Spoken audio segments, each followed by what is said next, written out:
Disabled Person Reviews Disabled Meter at Part 101, Out of My Mind. If you've been following me for a while, you'll remember my review of the book and how underwhelmed I was, and also frustrated by the fact that it uplifted a disabled person by using intelligence as a marker of worth, which sort of defeats its own purpose as a disability positive piece. So I was very worried about this movie, and what I should have done was realize that Lawrence Carter Long was the disability consultant on this and know we were in good hands and not even worry at all. I was so incredibly impressed by how they kept this movie as a period piece, but updated the language and ideology of it to fit how we look at things today, and it was so clearly and carefully thought out. The thing that stuck with me most was how it not only showed the stereotypical explicit ableism we're kind of used to seeing in media at this point, but also the throwaway lines that people who think they're accepting and get it will say that are just as harmful, and they played that straight, not as comedy, so it felt just as awkward and painful as it is in real life. They also rarely edited the length of time it took Melody to type in her AAC device to get you comfortable with that silence. The editing around the AAC cards in particular was super cool and interesting. They had a stage manager at one of the events be a wheelchair user just because.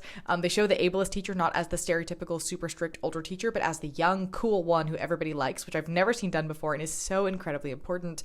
Melody's internalized "I can't do this, I can't do that" monologues only happened when she's sad or left out, and the tone was very clear to an audience, so it didn't accidentally tell an audience that disabled people see themselves this way all the time.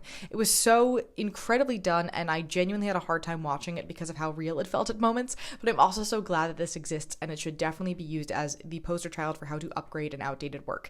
I will briefly mention the discussion of race regarding the main character. I have complicated feelings on that. It's also not really my place to have feelings on that, nor is that my expertise beyond intersectionality is important, and the book didn't acknowledge that at all. But Imani Barbarin at Crutches and Spice on here has spoken about it before, and you should go watch her video on that as well. But otherwise, absolutely well done on this film.